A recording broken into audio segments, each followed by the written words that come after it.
obviously, Rowan, I know you probably want to draw a line under some of the contentious or more contentious decisions last week, but have you raised any of your frustrations through official channels?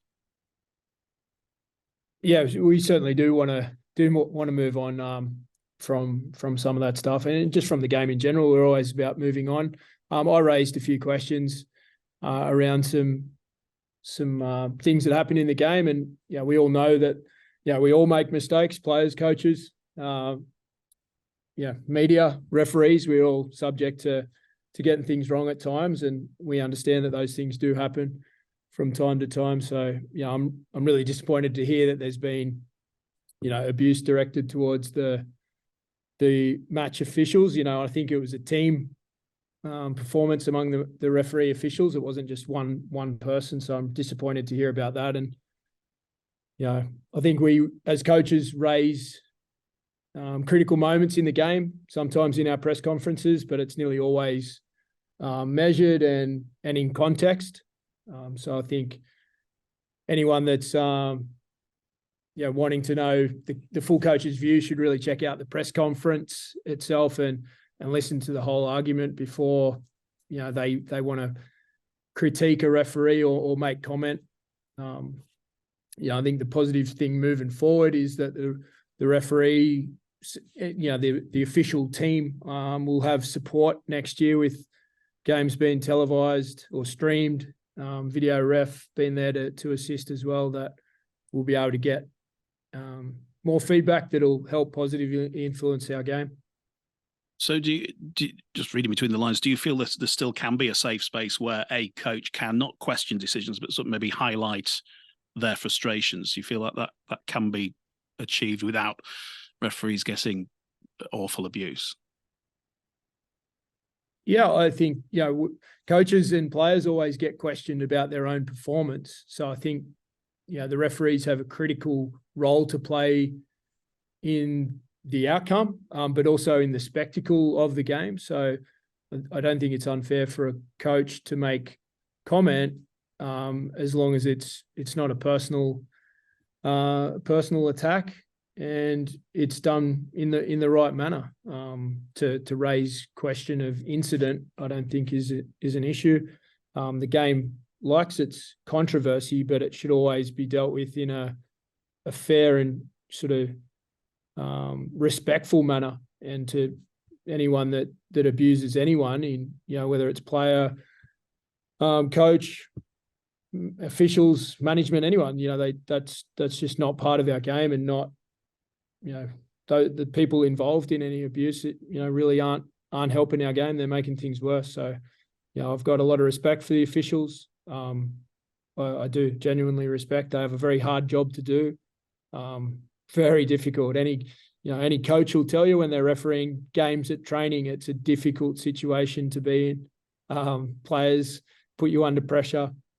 It's a really hard thing. I respect the referees. They've got a hard job to do. And people should treat them with respect, as referees should treat players with respect. It's a mutual thing. Yeah, respect is the word all around. Well said. How's James Bentley been since Sunday?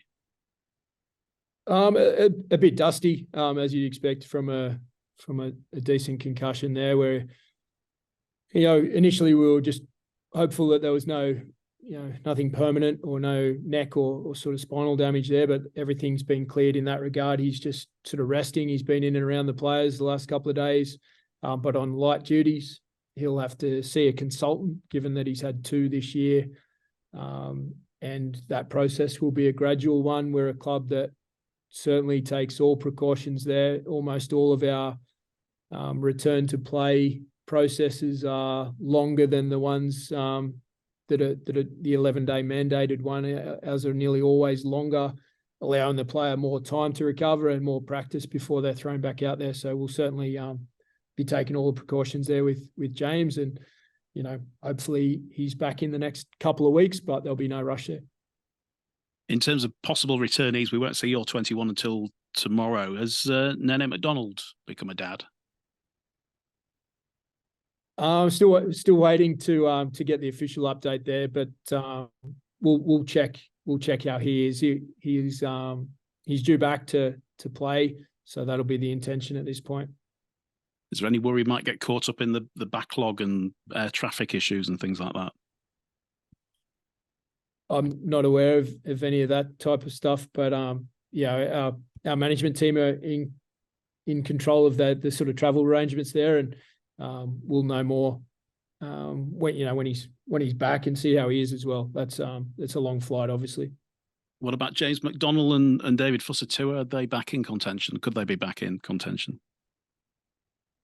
Yeah, Fuss has got a little bit of work to do there. He had a decent back spasm last week, but he's returned to training today.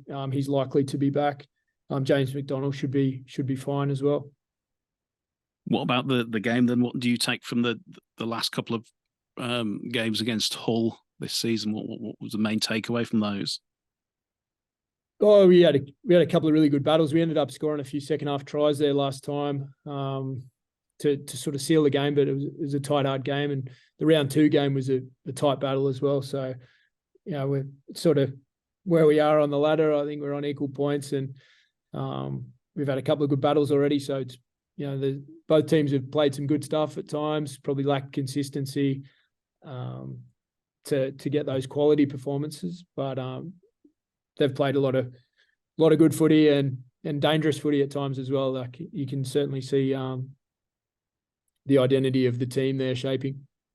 And mathematically, it is still there for you, Rohan, but realistically, do you feel Leeds are still in with a credible chance of the 6? Again, I haven't spent any time looking at who plays who and the likelihood of teams accumulating points, but historically,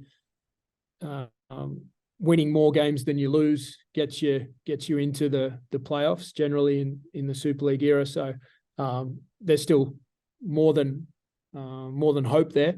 There's a mathematical chance for sure, but we're just all focused on this game. We've got to play well for our own self and for our fans. And the travelling fans last weekend were phenomenal. Like, the way that they addressed the players after the game, they knew the players had put a lot into that game and fought hard to overcome lots of different things. Didn't quite get there, but they stayed, and they showed a lot of respect to the players. So the players, want to repay that. Just lastly for me, Rohan, can you say whether Matt Frawley's on your radar, as has been reported recently? I'm not going to make any comments about media speculation of possible recruits. Following up a little bit on what you just said to Gary, you mentioned progress. Do you feel the team is in a better state now than it was when you took over, or than it was at the start of this season? Yeah, I do. I think the roster is shaping towards something that can, build and grow together.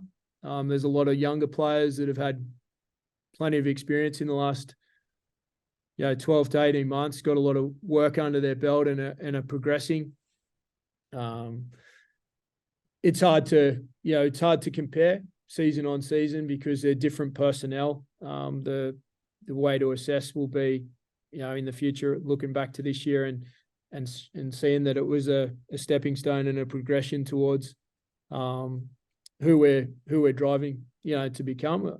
We've shown a lot of resilience. We've shown a willingness to be involved in tough, hard games basically every week this year. So I think they're all good experiences for a team that's trying to grow.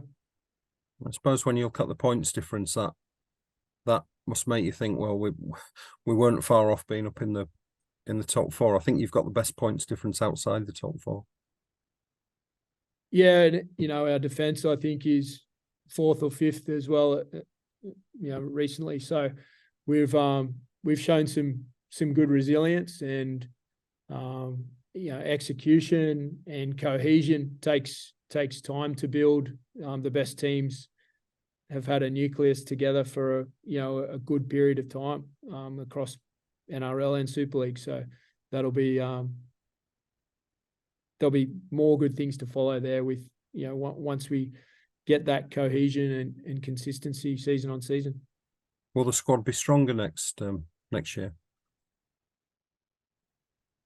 I think it will. Yeah, we've got a a lot of young players that haven't played yet as well that are going to be better with another preseason under their belt. So the overall squad will be better. We've still got a few spots that we need to fill at the top end of the roster, but the bottom end of the roster is improving. And the talent of some of the kids coming through the scholarship into the academy and now into the Super League squad is exciting. Because there's only 4 games of the season left, how do you as a coach approach it? Is it a week-to-week thing, or do you look at this as a block and highlight which is a must-win? Or do you understand what I'm saying? How do you as a coach look at it? We've taken that out of our own hands. Every game is a must-win officially now. So I'm very much of the mindset of treating one game at a time. Anyway, we have at various stages this year when we've had 2 games or 4 games between Challenge Cup weekends, we've sort of blocked it out and taken a moment to consider a block of time. But I think 1 week at a time mentality is the best way to be, and we're forced to be in that position now.